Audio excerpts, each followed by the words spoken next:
Ellis Cinema back. Another a dish. How we doing out there? Good, great, grand, yang. Wonderful. As you see on your screen, your dial, however, you are choosing to join me today, which I thank you. And God said to Cain, otherwise known as "I Dio disse a Caino." That didn't sound like Italian. That sounded more like I was speaking Espanol. Well, we all know your host, your boy, me, stupid as fuck. Anyway, our fourth and final stop on Ellis Cinema's Trail of Vengeance revenge tour. Ellis Cinema rocking out to a revenge tour. If you listen to the last three shows, Italian spaghetti westerns, quick breakdown. If you didn't listen to the first three shows, a spaghetti western is westerns that were more highly stylized with cinematography, using actors, actresses, crew members from all over the world. And what they would do is they'd put everybody on set and they wouldn't shoot sound. It would just, like in the last one, 2 ones ago, My Name is Pecos, Robert Woods, an American actor, acting with Italian actors, and they just do their lines, and they did audio after the fact. So if you happen to skip the first three episodes, that's what a spaghetti western is in a nutshell. I'm sure I probably didn't do that good of a depiction of it, but whatever, mate. Listen to the three previous ones. I get tired of repeating myself, don't I? God said to Cain. So I was talking to a fellow cinephile. And he was like, all right, well, before I spend $100 on this box set, first of all, are they all good? Yes. That's the short answer. Yes. I do think that some of them are definitely better than the others. But he was like, all right then, well then, out of the four that come in the Vengeance Trails box set that Arrow Video released, Vengeance Trails, by the kind people over at Arrow Video who are always just doing exceptional work. You should see the fucking video transfers on these, the visual transfers on these, and the audio and for something like this where they like taking snippets of like VHS you know what, that's not true. I think that was the movie that it kind of copied in a sense, which we will talk about briefly in a moment. I'm gonna go on record and say, out of the four, so we've made it to the final stop. Out of the four, I am gonna go Banditos is my number one out of the four. Whatever you want, Massacre Time or And God Said to Cain, both of them have things that I absolutely loved. I guess I'm leaning more towards this one, And God Said to Cain, for my second. Banditos was just more of an Americanized spaghetti western. Like, you could definitely tell the director, had an American influence in doing that film. It's a little bit more polished and nothing like And God Said to Cain, which is very rough around the. I think that's why I might slightly like And God Said to Cain a little bit more than Massacre Time, but I don't feel good about saying that because I like Massacre Time too, especially some of those final sequences in Massacre Time. I think what I like so much about And God Said to Cain, it's got a very Hammer horror feel to it. If you guys know who that is, Hammer Horror Films did a lot of Frankenstein and werewolf or Wolfmans, but looked significantly different than, say, the Universal monster movies. Now, upon watching this, maybe it's just because of the way film looked back then. Maybe that's why I was like, this kind of looks like a Hammer horror film. And then there's some things within the plot that I was like, no, sir, you are spot on as per usual. You're a dope, but you do kind of have good film sense, because the film is so dark. It is so dark, and it takes place while a tornado is engulfing the town. I thought, it's biblical, it's gothic. Well, not biblical. I kind of feel hack for saying that. And God said to Cain, "It's biblical, Sean." Oh, is it? Yeah. Well, but it's super dark and gothic. It's almost like, so the other film, like, I guess you could kind of make the argument for My Name is Pecos in terms of almost like Pecos is an entity, but I would argue Gary Hamilton, played by German Klaus Kinski. That's right. So we have an Italian director, again leading a cast of, you're, and I think Klaus Kinski did like 30 more westerns. 30, bro. 30. I don't know. A lot. A fucking lot. But it almost felt like Gary Hamilton, his character, Klaus Kinski's character. I'm sorry, not Klinsky. Kinski.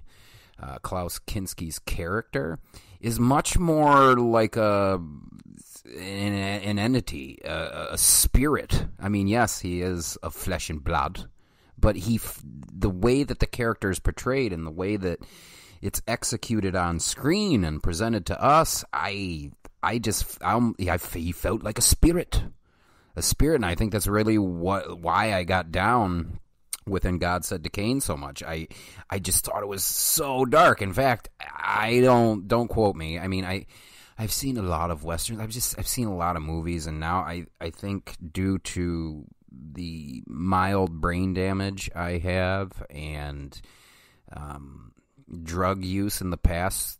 Not an addict anymore, but drug use in the past. I feel like all these images are starting to blur together, but I think this has got to be the darkest Western ever made. I think I'm just going to go on record and say it right now, even with the fucking brain damage. And, well, I also damaged my brain trying to have fun way too late into my life.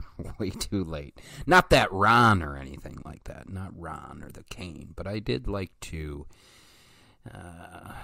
dabble in visuals, which got me in trouble. Health-wise. I'm just, well, maybe it didn't help. Anyway,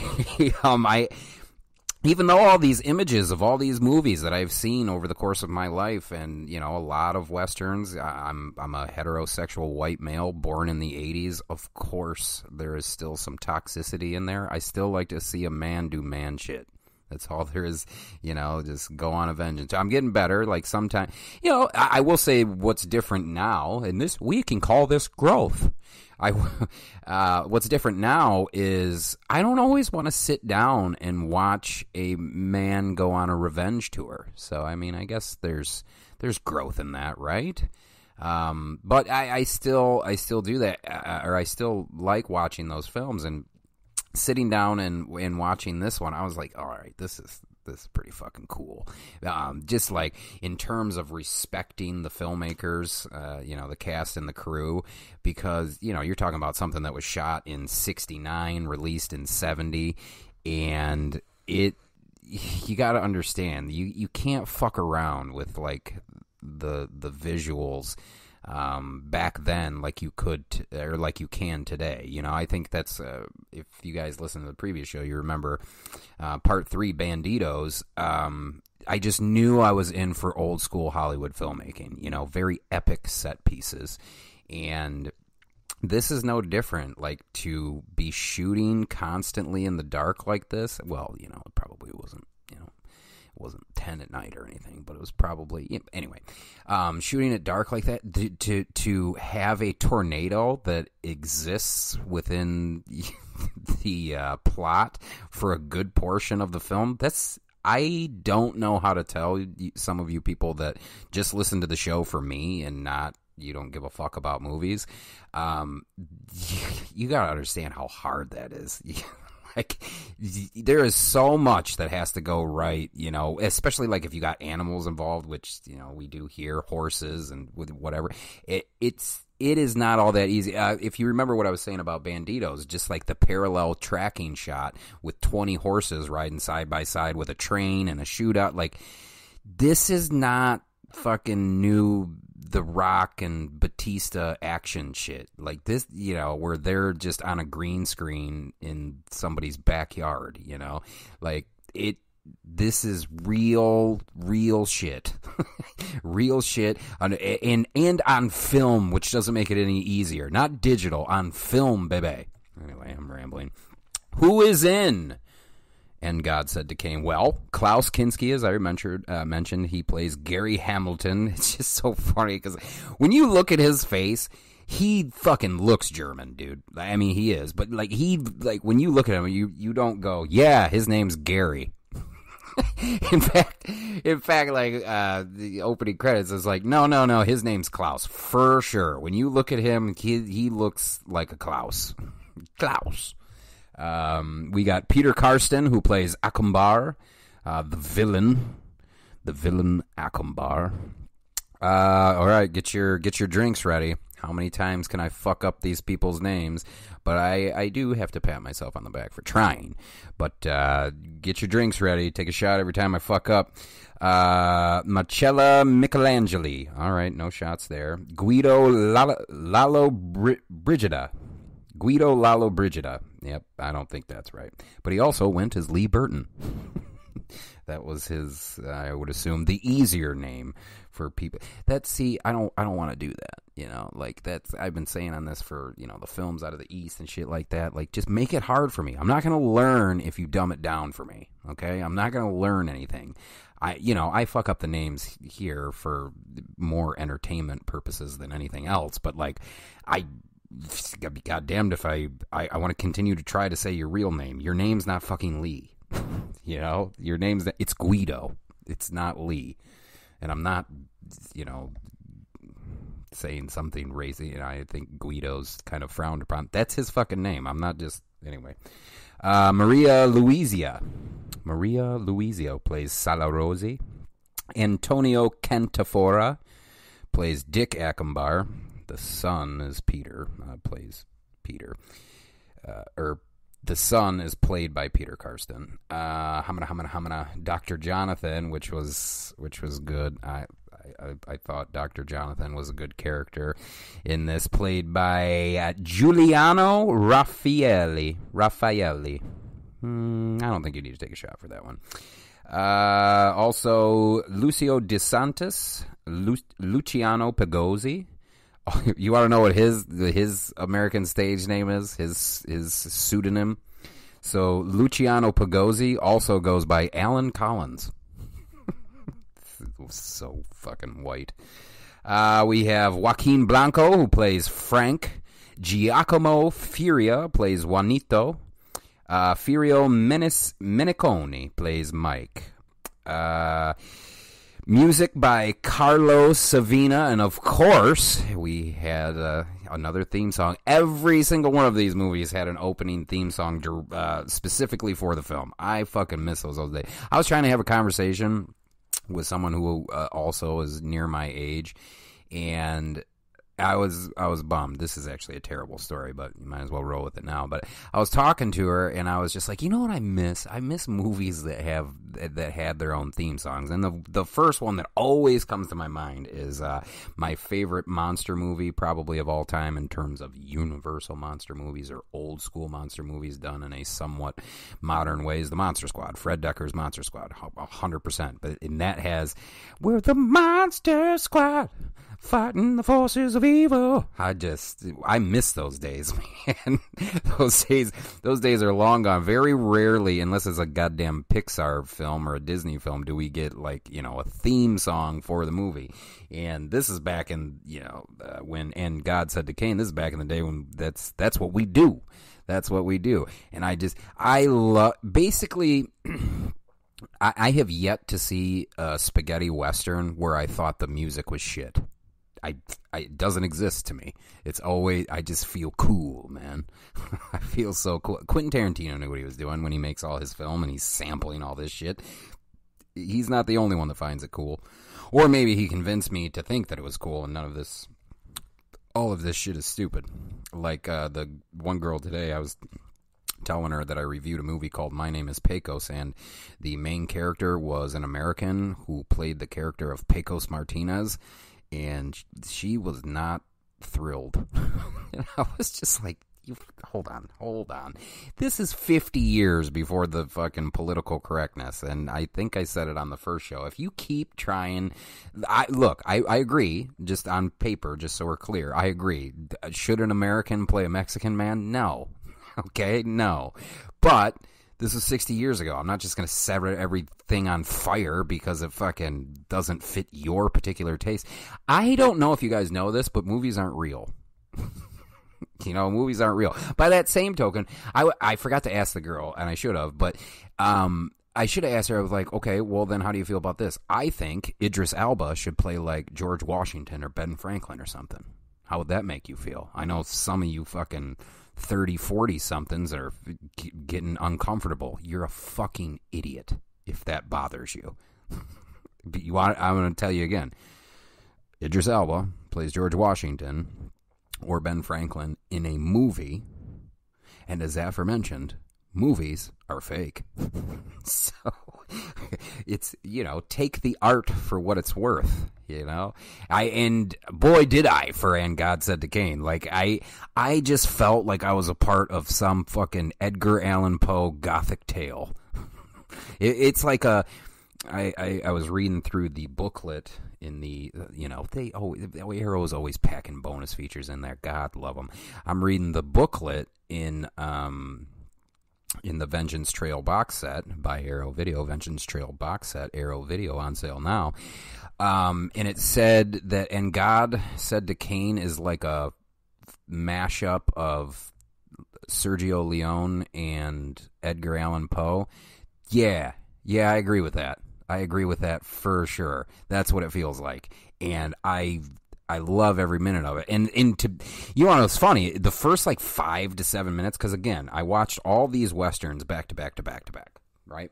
I watched all the Italian versions, and then I watched the American versions. And if you listen to the second show, I was bitching and complaining about whoever did the fucking subtitle transfer because it's Klein across the board as you're watching it.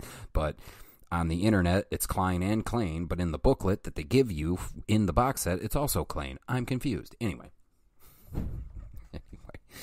So music by Carlo Savina. DP, director of photography, was Riccardo Palatini. Then you don't have to drink for that one.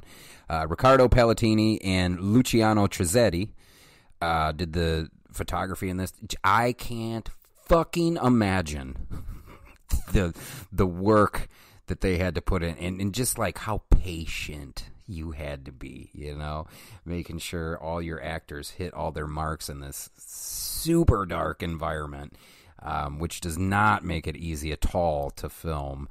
So, and did I already mention that not everybody's speaking the same language on set? That may make it a little tough too. I couldn't imagine, I don't know if I mentioned this on any of the shows or not, if somebody needed me to step in and do a bit role of acting for them, I'm comfortable with that. I don't mind entertaining. I'm not one of those people that's scared.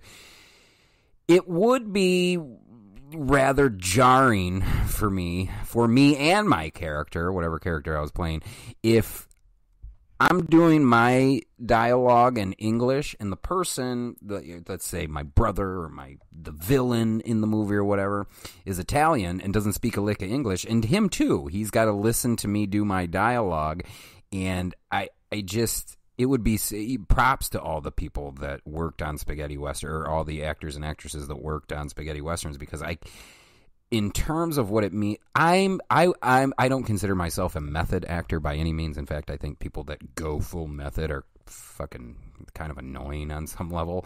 But it would be kind of jarring for me to see, because I would be watching my partner or my, whoever I'm doing the scene with, and I'm giving this, heartfelt whatever, or emotional or angry or whatever, and their face isn't receiving it the way that I would if I get, it's oh, he has no idea what the fuck I'm saying. That would be kind of jarring for me. So you got to give props. You got to give props across the board for every single one of these films.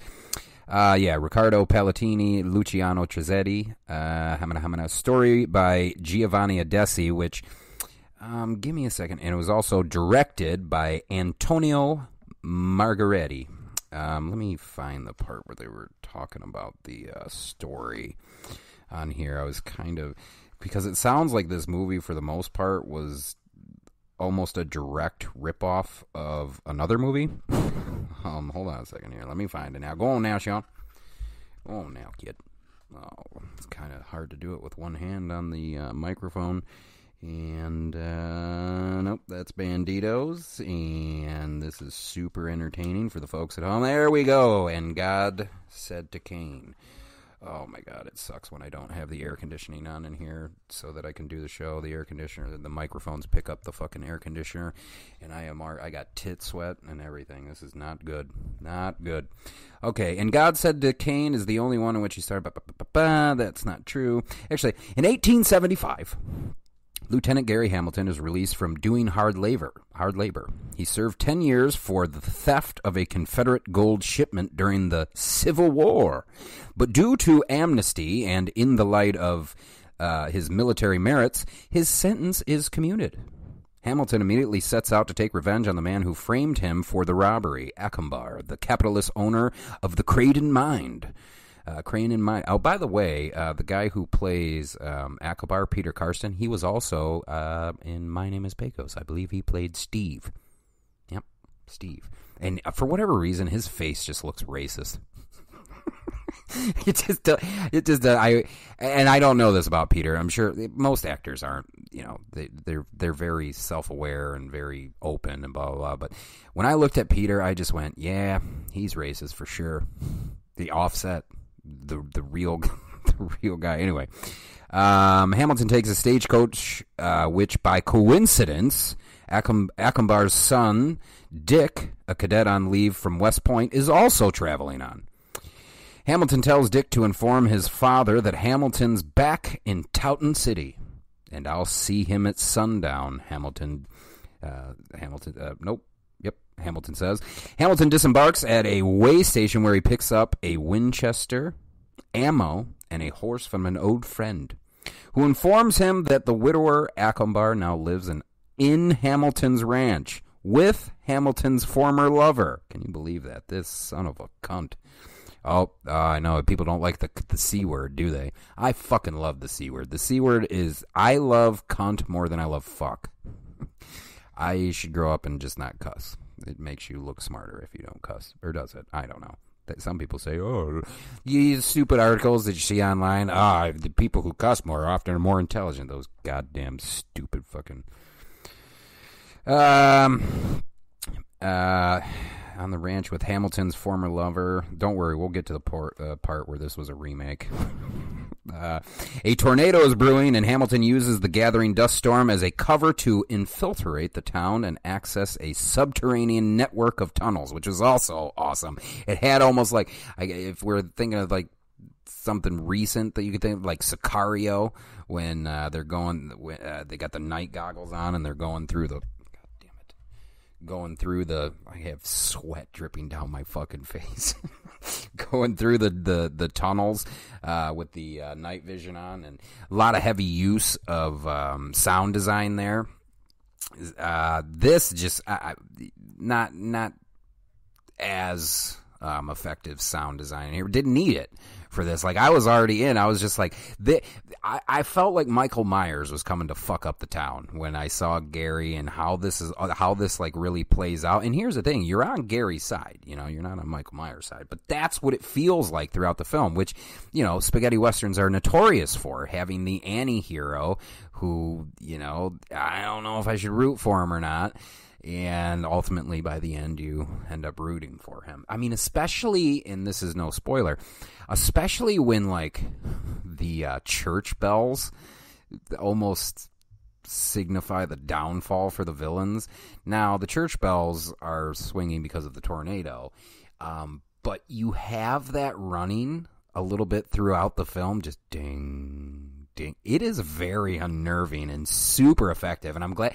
And I think what I don't like saying this word too often because I feel, for whatever reason, nowadays everything is the greatest thing ever, or it's the shittiest thing ever. There's no in between.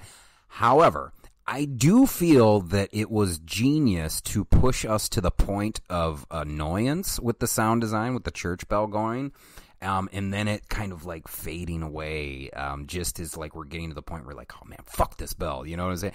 I will say, genius, because it's adding to how I am feeling watching our hero, anti-hero, as it were. He's about to go on his revenge tour. You know, I loved it. I absolutely loved it. But before I let you go, guys, tornadoes brewing in Hamilton uses the gathering dust storm during a single terrifying night with help from some old acquaintances, the town's doctor, Jonathan, and a saloon proprietor, Rosie. Hamilton settles his accounts with Acumbar and his henchmen and the Santa Maria brothers. Okay, so this is what I wanted to tell you. Adesi, who co-wrote and came up with the story, it is a... There we go. The plot was based on a story by Giovanni Adesi, who co-wrote the screenplay with Margaretti. But it's actually a remake of Salvatore Rosso's A Stranger in Passo Bravo, Uno Straniero a Passo Bravo. I need my friend who is really good at speaking Spanish because I am a terrible. However, I just downloaded the Duolingo app. I'm getting pretty good at that Chinese. I am. I'm getting pretty good at the Chinese. He returns to Paso Bravo from an Italian-Spanish Western starring Anthony Stephan as Gary Hamilton. Right? So it is almost beat for beat the exact same film, down to the fucking characters. I think only the subtle differences is, I believe, instead of a robbery, you know, which is why Gary Hamilton is doing prison labor out in the desert, fucking busting up rocks. It's a fire in A Stranger in Paso Bravo, whereas it's obviously a robbery in And God Said to Cain. But yeah, what does it say here?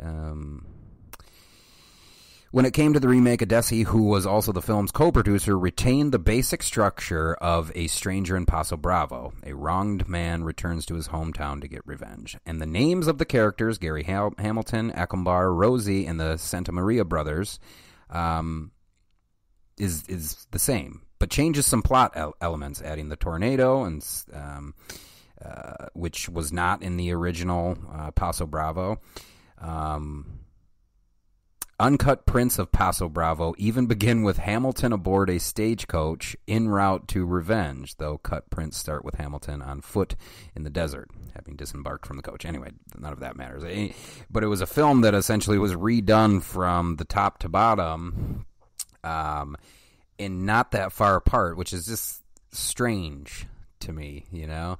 But all of these films, for the most part, they all have the similar themes, you know. Like this is at a time where we were cranking out basically the same shit, you know. Like, we, of course, different stories or whatever, but the point was always the same. Either he's gonna get, and I do say he, not she, he is gonna get what's owed, or he's gonna get that girl, or you know, like these, I want to say from like the 30s to the fucking 70s, 80s even, it's just not a lot of very powerful female presence. Don't bother DMing me that 1 out of 1,000. Well, in 1964, Sean, just don't, okay?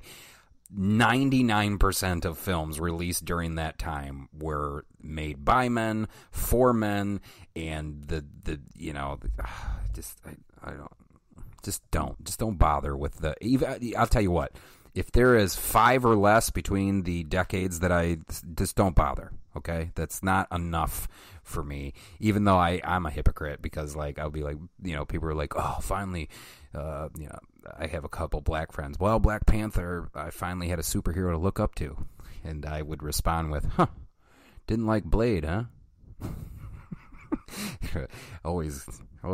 I just like fucking with people. I don't give a fuck what your color is. White, black, yellow. I just make sure you know your history. But that does make me a hypocrite by saying, oh, well, there's this one film. Same with like, you know what? Let's not do that. And God said to Cain, awesome bonus features, 2K restoration from the original 35mm print. But that goes without saying with Arrow. That goes without saying. They're all using original prints and remastering this because they're top notch. God damn it, and it looks great.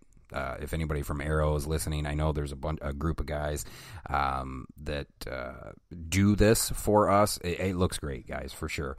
2K restoration of the original 35 camera negative with both Italian and English front and end titles.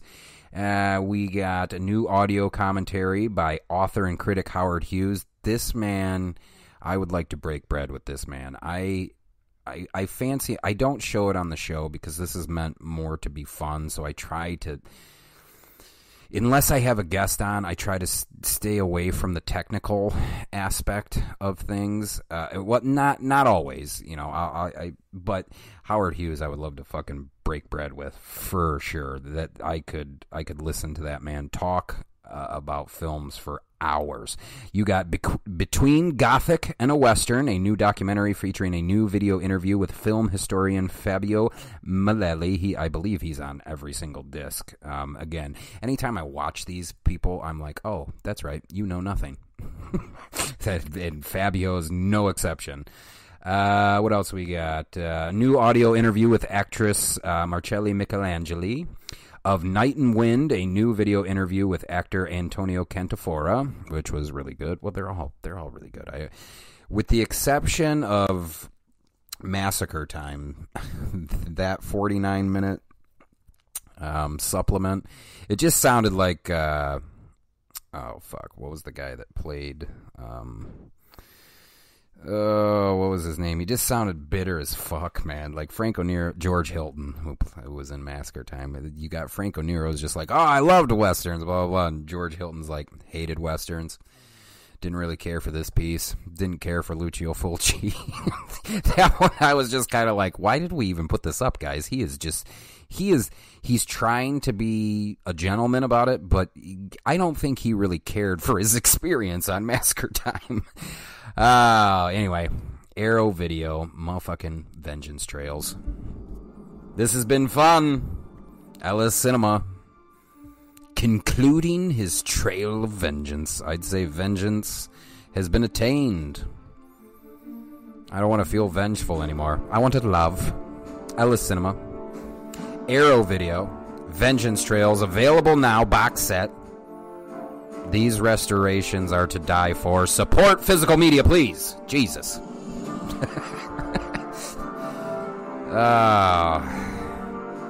By the way, much to my chagrin, we ain't slowing down anytime soon. Anytime soon. I got so much for you guys, it's nauseating. Or I might quit. In fact, if you want me to quit, DM me. If I reach, you know how there's like, if I get 10,000 signatures, if I get 7 people to tell me to quit, I'll quit. That's easy. 7 people, please DM me and tell me to quit. And don't tell me to keep doing it. Ellis Cinema. Arrow Video. Appreciate the opportunity, boys. We gone.